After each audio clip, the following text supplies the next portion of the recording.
मोहतरम हाज़रीन बज़्म, ये हमारी जीटी फाउंडेशन की और शहर भिवंडी की खुशबख्ती है कि हमारे दरमियान एक नेशनल हैसियत की हामिल शख्सियत, पूरे हिंदुस्तान की बहुत सारी रियासतों में बहुत बड़े बड़े गाइडेंस के प्रोग्राम करने वाली शख्सियत, मुसलसल अपने आप को तालीम के लिए वक्फ़ कर देने वाली शख्सियत, तालीम के साथ साथ बहुत बड़े पैमाने पर स्कॉलरशिप फराम करना, बहुत बड़े पैमाने पर मुंबई में आने वाले बड़े बड़े मरीज़ उनके लिए जिस हद तक मुमकिन हो मेडिकल हेल्प फराम करना और मुसलसल अपने आप को मसरूफ़ रखने वाली शख्सियत मेरी मुराद काज़िम मलिक साहब से है। प्रोफेसर काज़िम मलिक साहब अपने अंदर बहुत ज़बरदस्त शख्सियत के हामिल हैं, बेशुमार खुसूसियात की मुरक्का शख्सियत हैं। वाकई में जीटी फाउंडेशन और हम सब के लिए खुशबख्ती है कि आज आप हमारे दरमियान इंतहाई मसरूफियात के बावजूद तशरीफ़ लाए। और मेरे ख्याल से ये लॉकडाउन का पीरियड नहीं होता तो मुश्किल ही था कि काज़िम मलिक साहब हमें दस्तयाब होते। आपका मकसद जो है मुसलसल कौम की मिल्लत की रहनुमाई और आबियारी करना, मिल्लत और कौम की आबियारी और रहनुमाई से ऊपर उठकर इंसानियत की बेहतरी के लिए काम करना आपका मकसद हयात है। मैं 4 मिसरों के साथ आपको आवाज़ दूंगा जो काज़िम मलिक साहब का मकसद हयात बना हुआ है कि ऐसे तालीम ही मिट्टी में मिला दी जाए, ऐसी तालीम ही मिट्टी में मिला दी जाए जिससे किरदार की दौलत ही गंवा दी जाए, झूठ का शहर ना जल जाए तो मेरा ज़िम्मा आग हर सिमत हकीकत की लगा दी जाए। मोहतरम काज़िम मलिक साहब हकीकत की आग भड़काने के लिए तशरीफ़ ला रहे हैं।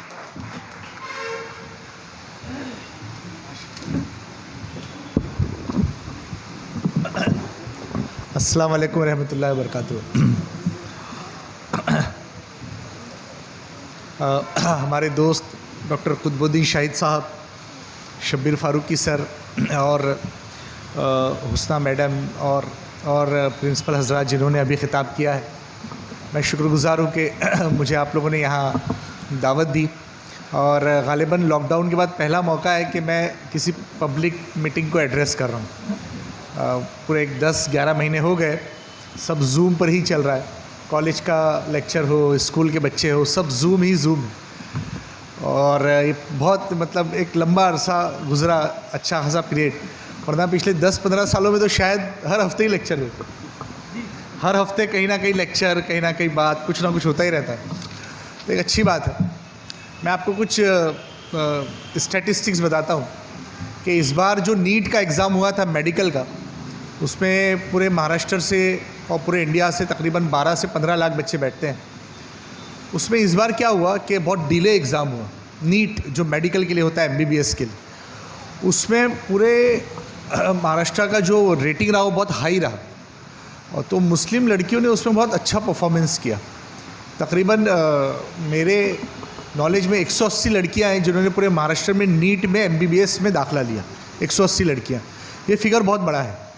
तो उसमें 100 लड़कियां तो वही है जो जालना का कॉलेज है, और बाकी 80 लड़कियां वो है जो अदर देन मुस्लिम माइनॉरिटी कॉलेजेस में दाखिला ली है, जिनका स्कोर 600 से ऊपर है। मतलब 720 नंबर का पर्चा है और 600 के ऊपर अगर नंबर आए तो बच्ची या बच्चे का MBBS में दाखिला होता है। तो इस बार ये रिज़ल्ट बहुत अच्छा था। लेकिन इसके साथ एक बड़ी तशवीश की बात भी थी, मतलब ये बहुत गौर करने की बात है कि लड़कों का रिज़ल्ट उस कंपैरिजन में बहुत कम रहा।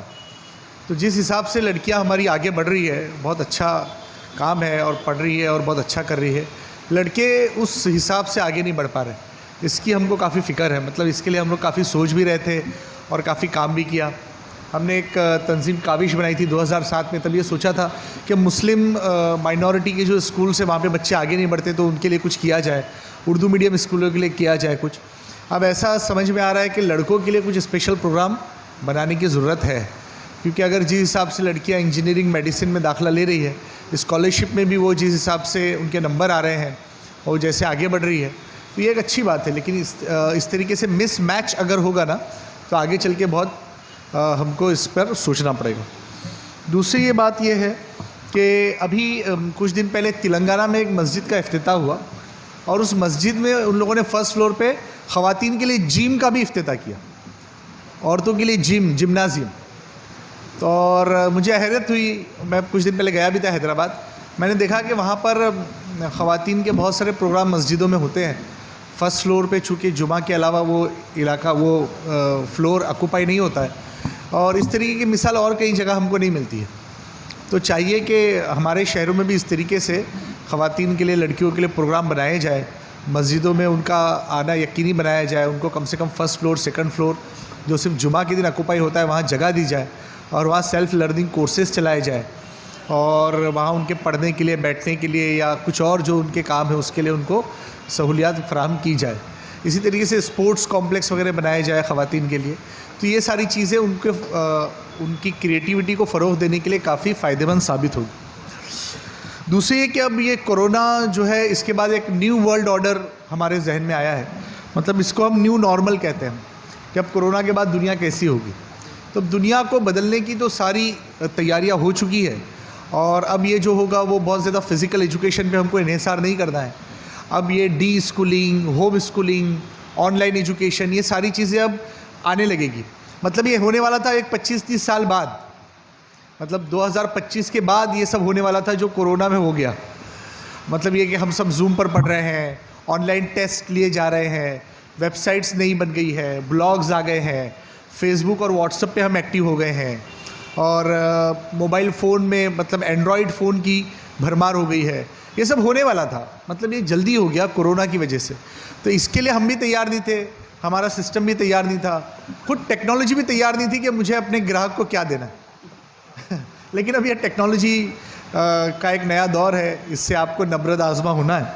इसमें असल बात यह है कि आप नई चीज़ें सीखें, नई चीज़ों को जानें, क्योंकि अब आगे चल के जो टेक्नोलॉजी में चेंज आने वाला है। एक द फ्यूचर ऑफ फिज़िक्स करके एक चाइनीज़ साइंटिस्ट की बुक है, जिसमें उन्होंने लिखा है कि आगे चल के जो 3D इमेजेस है, जो होलोग्राम्स है, और जो माउंटेड वॉल स्क्रीन्स है, उनका दौर आने वाला है। और ये कि हो सकता है अगले 5 सालों में मुझे मुंबई से यहाँ ट्रैवल नहीं करना पड़े, और एक प्रोजेक्टर हो और एक होलोग्राम बने, और मैं जैसे आप मुझे देख रहे हैं मैं ऐसी तकरीर करूँ, लेकिन मैं अपने घर पर बैठा रहूँ। जैसे जूम में आजकल आप तस्वीर देख रहे हैं, आवाज़ भी सुन रहे हैं, वैसे हूबहू छवि किसी इंसान की आप देखेंगे और आप उसको सुनेंगे जैसे आप मुझको सुन रहे हैं। या एक अमेज़ॉन में कॉन्टैक्ट लेंसेज का एक प्रोडक्ट बिक रहा था, अभी बंद किया उन्होंने उसको। वो आप लेंस पहन ले और किसी शख्स को आप देखें, और अगर उस शख्स का अकाउंट है गूगल में या फेसबुक पे या किसी और सोशल मीडिया पर, तो उसके प्रोफाइल को आप उसी आपकी आँखों से देख पाएंगे, हवा में, क्लाउड में, और आप पहचान जाएंगे कि वो शख्स कैसा है, उसकी मनपसंद क्या है, उसका नाम क्या है, उसकी क्वालिफ़िकेशन क्या है। ये सारी चीज़ें जो एक ज्योतिष विद्या से लोग बताते हैं, हम बिल्कुल सामने आ जाए। ये भी मुमकिन है। जैसे आपने मेरी तस्वीर खींच लिया आज और गूगल लेंस पे मेरी तस्वीर डाल दी, तो वो आपको मेरा नाम भी बता देगा, मेरा मोबाइल नंबर बता देगा, मैंने पिछले दिनों कौन से प्रोग्राम लिए ये बता देगा। और अगर आप मेरा गूगल कैलेंडर देखना चाहें, अब लोग मुझे देखिए, अभी मुझे सुबह से कोई फ़ोन नहीं आया। क्यों? क्योंकि मैंने एक स्टेटस अपडेट किया आते आते कि मैं भिवंडी में एक प्रोग्राम में हूँ। तो अब लोगों को पता है कि भिवंडी में फ़ोन नहीं उठाएंगे। अब ये सहूलत आपको मिली ना, वरना पहले ये होता था कि हम प्रोग्राम में हैं और हज़ारों फ़ोन आते थे। तो टेक्नोलॉजी जिस हिसाब से आगे बढ़ रही है, हमको भी उस लेवल से आगे बढ़ना चाहिए और नई चीज़ें सीखना चाहिए, पुरानी रिवायात को छोड़ना चाहिए। रिवायात का मतलब ये है कि मैं ये नहीं कहता कि आप उन चीज़ों को भी छोड़ दें जो आपकी मज़हब या अखलाकियात से ताल्लुक़ रखती है, लेकिन जो पढ़ने और पढ़ाई के तरीके थे उनको हमको बदलना पड़ेगा। हमको उसमें एक नए कदम का, एक नई दुनिया का आगाज़ हो चुका है। पूरी दुनिया में लोग ऑनलाइन एजुकेशन से मुस्तफ़ीज़ हो रहे हैं।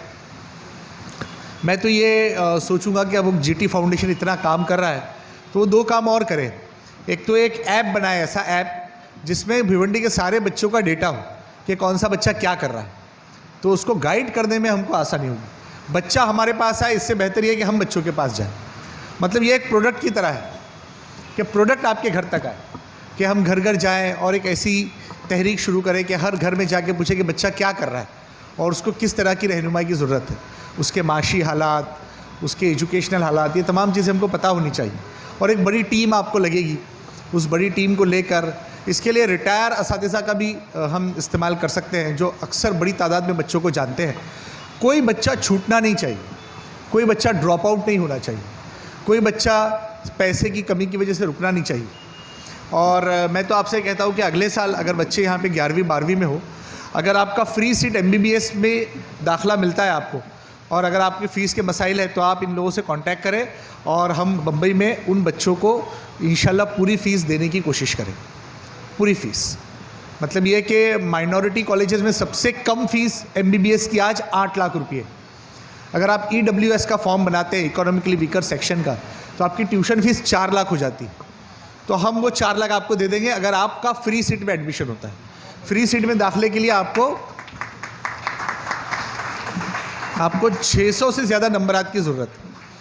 दूसरी एक बात यह है कि इंजीनियरिंग में रिसेशन आ गया है, और जो रिपोर्ट्स आ रही है वो ये बता रही है कि भारत के 87% इंजीनियर बेकार हो गए हैं।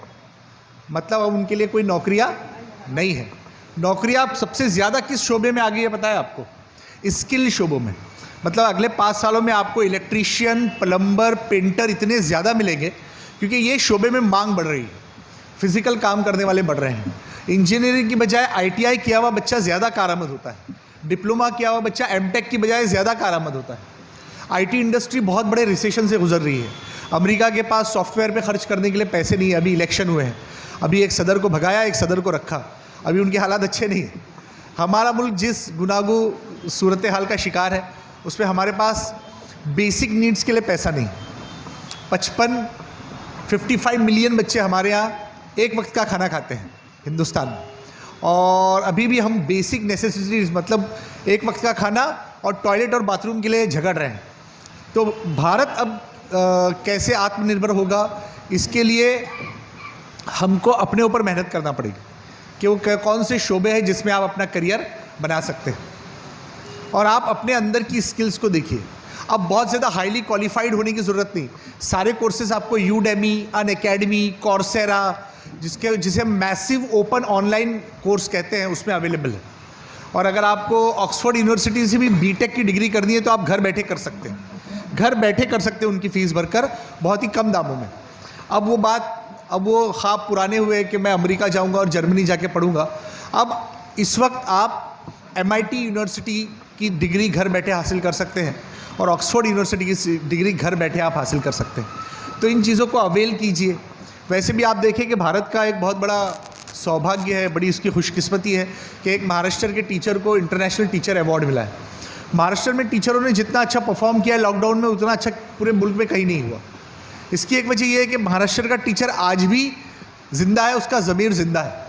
मतलब हम लोगों को टीचर के फ़ोन आ रहे थे कि सर बहुत बोर हो गए घर पे, कुछ तो करो प्रोग्राम, कुछ तो मीटिंग करो। तो हम बोलते थे भाई अभी लॉकडाउन है। बोले नहीं कुछ तो करो। तो हमारी काविश तंजीम में हम लोग हर महीने कुछ ना कुछ असातिज़ा का दिमाग चाटते रहते हैं, उनका खून पीते रहते हैं। मैं बोलूँ उनको उठो उठो, कुछ करो कुछ करो। लेकिन हमारे टीचर माशाल्लाह इतना काम कर रहे थे। और ना सिर्फ ये कि उर्दू मीडियम के टीचर, मैंने देखा मराठी मीडियम के टीचर इतनी मेहनत कर रहे हैं, इंग्लिश मीडियम के टीचर इतनी मेहनत कर रहे हैं, ख़ासतौर से तेलुगु मीडियम के टीचरों ने बहुत मेहनत की है। तो ये जो मुख्तलिफ लैंग्वेजेस के टीचर मेहनत कर रहे हैं ना, इनका बहुत बड़ा हाथ है बच्चों की डेवलपमेंट के लिए। इसलिए इतने बड़े लॉकडाउन में भी महाराष्ट्र 2nd नंबर पे स्टेट है जिसने अच्छा परफॉर्म किया है बिजनेस में और एजुकेशन में। तेलंगाना के बाद, आंध्रा के बाद महाराष्ट्र ने बहुत अच्छा परफॉर्म किया है। तो हमारे बच्चों को चाहिए कि इस अपॉर्चुनिटी का फ़ायदा उठाएं। आज भी आप आधी रात को टीचर को फ़ोन करें तो आपको रिसीव करने के लिए तैयार है। मैं आपको झारखंड की बात बताऊँ। झारखंड में होता यह है कि टीचर को जमा करना पड़ता है अगर बच्चों को पढ़ाना है तो। मैं एक स्कूल में गया था झारखंड में जहाँ 300 बच्चे पढ़ते हैं, एक हेडमास्टर, एक प्यून और एक टीचर। तो पहले वो हेडमास्टर और टीचर बाइक पर आते हैं, दरवाज़ा वो लॉक खोलते हैं, उसके बाद टीचर जाता है और मिड डे मील लाता है और वो प्यून और वो हेडमास्टर खाना पकाते हैं। आधा दिन बच्चों को खाना पका के खिलाने में जाता है और 2 पीरियड होते हैं झारखंड में उर्दू मीडियम स्कूल में। बोलिए अभी आप। अल्हम्दुलिल्लाह महाराष्ट्र के हालात बहुत अच्छे। सिवाय अगर आप दिल्ली छोड़ दें तो दिल्ली में क्या हो गया है कि चीफ मिनिस्टर बदला और एजुकेशन मिनिस्टर वहाँ बहुत अलग है, मतलब वहाँ उनका लेवल अलग है। तो उन लोगों ने टीचर्स को ट्रेनिंग के लिए जेनीवा और सिंगापुर भेजा। तो वहाँ के जो इसके बच्चे हैं, मतलब गवर्नमेंट स्कूलों के, वो प्राइवेट स्कूलों से अच्छा परफॉर्म कर रहे हैं। अभी उद्धव जी ठाकरे जो है हमारे चीफ मिनिस्टर, उन्होंने ऐलान किया है कि आने वाले चंद सालों में हमारे BMC के बच्चे हमारे प्राइवेट स्कूलों से अच्छा परफॉर्म करेंगे। और ये हो रहा है। BMC के तकरीबन 24 चैनल जो बच्चों को अलग अलग मीडियम में सुबह से 7 बजे से लेक्चर शुरू होते हैं, 2 बजे तक लेक्चर चलते हैं। प्राइमरी के बच्चे सुन रहे हैं। बेहतरीन स्टूडियो है, करोड़ों रुपये खर्च करके दादर में स्टूडियो बनाया BMC में, और इतना अच्छा परफॉर्म कर रहा है, मैं आपको क्या बताऊँ। अब वक्त आ गया है कि अगर हमारी गवर्नमेंट हमको सपोर्ट करती है तो हम उसका पूरा फ़ायदा उठाएं। स्कॉलरशिप स्कीम्स की देखिए अभी भी तारीखें बरकरार है। Merit cum means scholarship, post matric scholarship, 5 फरवरी उसकी तारीख हो गई है, बच्चे अप्लाई नहीं कर रहे हैं। एक और दर्द भरी दास्तान बताऊँ, मौलाना आज़ाद अल्पसंख्यक आर्थिक विकास महामंडल के पास 125 करोड़ रुपया है, जो 30 मार्च को बजट ख़त्म होने के बाद वापस चला जाएगा, जिसके लिए हमारे बच्चों ने अप्लाई तक नहीं किया। वो सिर्फ़ और सिर्फ माइनॉरिटी का फ़ंड है, जिसमें अप्लाई करके आप हायर एजुकेशन के लिए स्कॉलरशिप ले सकते हैं। तो यहाँ ऐसे सेंटर बनाए जाए भिवंडी में जो मौलाना आज़ाद का फॉर्म भरा है, ऐसे सेंटर बनाए जाए जो post matric merit cum means का फॉर्म भरा है, ऐसे सेंटर बनाए जाए जो बच्चों को नेशनल टैलेंट स्कॉलरशिप स्कीम्स का फॉर्म भरने में मदद करें, तो बच्चे आगे बढ़ेंगे। और बच्चों को चाहिए कि खुद सेल्फ लर्निंग की आदत डालें, मोबाइल का अच्छा इस्तेमाल करें। और याद रखिए कि अगर आपने इस वक्त का इस्तेमाल किया तो आगे जब ये पैंडमिक ख़त्म होगी तब आपकी बहुत कदर होगी। इसके साथ मैं तो बहुत बोलता हूँ, मतलब दिन भर बोलता हूँ, लेकिन ये बहुत अच्छी गैदरिंग है, बहुत कम लोग हैं, और अब मुझको भी वो होता है, इंस्टिंक्ट मिलता है। मतलब बहुत दिन से बोला नहीं ना, तब खड़े माइक हाथ में मिला तो छोड़ूंगा नहीं, ऐसा भी हो जाता है। लेकिन मैं कंट्रोल करता रहता हूँ अपने आप को। एक आखिरी बात करूँगा कि इसमें हो क्या रहा है कि हमारी लड़कियां जो हायर एजुकेशन में जा रही है ना, वो अपनी फैमिली से और अपने समाज से अपने आप को कटा हुआ महसूस करती। मतलब एक बच्ची, मैं एक प्रोग्राम में था, वो एक बहुत बड़े इंस्टीट्यूट से PhD कर रही है, मुस्लिम बच्ची, और वो एक प्रोग्राम में आई, नकाब में थी। तो उसने लड़कियों से कहा कि खूब तालीम हासिल करो, और ये क्या फैमिली ये सब बेकार है, ये शादी वादी नहीं करना, पहले PhD करो, पहले ये करो। और उसके वालिद साहब बेचारे एकदम उसमें बैठे। मैंने उनसे पूछा, अरे आपको क्या लग रहा है? अरे बोले मुझे नहीं पता था मेरी बेटी ऐसा बोलेगी। तो मैंने कहा अभी पिछले 8 साल से बच्ची आपके घर के बाहर है, तो उसकी अखलाकी और दीनी और ज़हनी तरबियत पे आपने ध्यान नहीं दिया है ना, तो वो कैसे माहौल में परवरिश पा रही है इसका आपको अंदाज़ा नहीं है। तो ये बहुत ज़रूरी है बच्चों कि जब आप किसी भी माहौल में जाए अपनी शनाख्त को बरकरार रखें। देखिए मैंने भी उर्दू मीडियम से तालीम हासिल की ली, मैं 12वीं जमात तक उर्दू में पढ़ा, और तब 12वीं तक मुझे भी अंग्रेज़ी का एक लफ्ज़ नहीं आता था। लेकिन जब BSc किए, तब MSc किया। मैंने MSc मैंने रूपारेल कॉलेज से किया, बम्बई का सबसे अच्छा कॉलेज।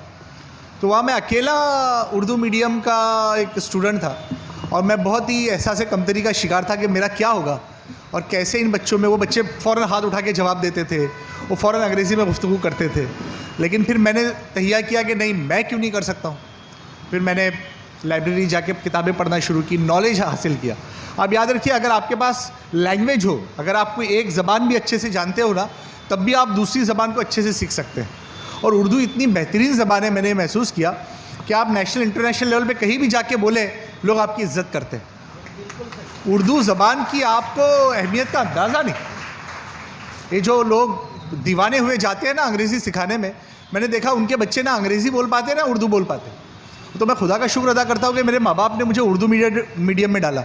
उस वक्त तो कल्चर था, लेकिन अब तो चूँकि कल्चर नहीं है, अपने पास पैसा आ गया है। अब ऐसा हो गया बम्बई शहर में कि जिसके पास जो गरीब है वही उर्दू मीडियम में डालता है, बाकी पैसे वाले सब अंग्रेज़ी मीडियम में डाल रहे हैं। तो लेकिन उर्दू सीखना चाहिए, इसके बहुत फ़ायदे हैं। मतलब हमने ईरान जाकर महसूस किया कि उर्दू के क्या फ़ायदे हैं, आपको यकीन नहीं आएगा। लोग अमेरिका जाते हैं, वहाँ लोग बोलते हैं अरे आप उर्दू जानते हैं, मतलब हैरत की बात। और जापान में उसकी फ़ेलोशिप मिलती है। हमारे एक मौलवी साहब है, उनके बेटे जापान गए, उर्दू में PhD करने के लिए फ़ेलोशिप मिली है जापान में। अब बोलिए वहाँ कहाँ जापान और कहाँ उर्दू। तो इस तरीके से अपने अंदर जो अपनी समाज में जो ख़ासियतें हैं, मतलब हमारे जो यूनिक पॉइंट्स हैं, एक तो हमारी बच्चियों का पर्दा करना, हमारे लड़कों का वक्त पर नमाज़ पढ़ना, और छोटा मोटा खाना वाना खाना, मतलब खाना अच्छा पकाना, जो मुस्लिम समाज की तहज़ीब का हिस्सा है, और जो अखलाकियात से पेश आना, ये चीज़ें बहुत मायने रखती है। हाँ, हम इनको ज़रूरी समझते हो या ना समझते हो, लेकिन ये सिर्फ हमारी मजहबी रिवायत नहीं है, ये हमारी तहज़ीबी रिवायत भी है। और कोई भी कौम अगर अपनी तहज़ीबी रिवायत को छोड़ती है तो तरक्की नहीं करती। अगर मुसलमान ये समझते हैं कि अपनी तहज़ीब को छोड़कर, अपने अखलाक को छोड़कर हम कुछ और कर लेंगे, तो वो गलतफहमी में मुब्तला है। अपनी ज़बान को छोड़कर बच्चों और अपनी तहज़ीब को छोड़कर किसी कौम ने तरक्की नहीं की है। इस बात को जहन में रखिए, खूब पढ़िए, खूब मेहनत कीजिए, अपने वक्त का सही इस्तेमाल कीजिए, सही वक्त में सही फ़ैसला कीजिए और वक्त पर कड़ी मेहनत करें और मुसलसल मेहनत करें, क्योंकि यही कामयाबी की ज़ामिन है और यही आज के दौर का एक फार्मूला है कि जिसने जितनी मेहनत की उसको उसका फल मिलेगा। स्किल बहुत इम्पॉर्टेंट है। हमारी बहुत सारी लड़कियां घर बैठ के ट्रांसलेशन का काम कर रही है, न्यूज़ ब्यूरो में काम कर रही है और घर बैठे बहुत अच्छे पैसे कमा रही है। एक बच्ची है हमारी जिसने आर्टिफिशियल इंटेलिजेंस में अभी लॉकडाउन में एक 6 महीने का कोर्स किया। आज उसको 1 लाख रुपये माहाना की तनख्वाह पे एक अमेरिकन कंपनी ने रखा, घर बैठ के ऑनलाइन काम कर। जबकि वो बच्ची BMS कर रही थी मामूली से, लेकिन उसको अंग्रेज़ी ज़बान पे उबूर था। तो अगर आपके पास लैंग्वेज अच्छी है, आपके पास मैथमेटिक्स अच्छा है, आपके पास ड्राइंग की कला है। अब देखिए IIT पवई का UCED मतलब बैचलर ऑफ डिज़ाइन का फॉर्म निकला है, पता ही नहीं होगा हम लोगों को। बैचलर ऑफ डिज़ाइन 4 साल का कोर्स है, सिर्फ 20 सीटें हैं IIT मुंबई में। आज तक जितने बच्चों ने वो कोर्स किया सबको 100% प्लेसमेंट मिला और हर बच्चा 10 से 20 लाख सालाना सैलरी पर गया है। इस कोर्स के बारे में, इसके फॉर्म निकले, इसके बारे में आपको पता ही नहीं। तो ये सारी चीज़ें जानना, इनकी मालूमात हासिल करना, कुछ वेबसाइट्स को विज़िट करना, कट ऑफ देखना। देखिए मैं आपको अभी एक नई बात बताऊँ, अभी 2 दिन पहले आयुष मिनिस्ट्री का फैसला आया है कि जिन बच्चों के मार्क्स कम हैं, नीट में 147 कटिंग मार्क्स थे, अभी उससे 10% मार्क्स कम है, उसके लिए भी BMS, BAMS और आयुर्वेदा में एडमिशन के लिए गवर्नमेंट ने कहा कि आप अप्लाई कर सकते हैं और एडमिशन मिलेगा आपको। हमारे बच्चों को मालूम ही नहीं, अखबार में भी हमने भेजा, ट्रांसलेशन किया, सब किया, बच्चों को पता ही नहीं। सिर्फ फीस पे एडमिशन हो रहा है, सिर्फ फीस पे, नो डोनेशन। आयुर्वेदा, यूनानी और होम्योपैथी, ये आयुष के कोर्सेस। तो पीछा नहीं छोड़ना चाहिए, पीछे लगकर इन फैसिलिटीज़ का फ़ायदा उठाना चाहिए और अपने अंदर के इंसान को जगाना चाहिए। और अल्लामा इकबाल का वो शेर याद रखना चाहिए कि अपने मन में डूब कर पाजा सुराग़े ज़िंदगी, तू अगर मेरा नहीं बनता ना बन, अपना तो बन। बहुत बहुत शुक्रिया। खुदा हाफ़िज़।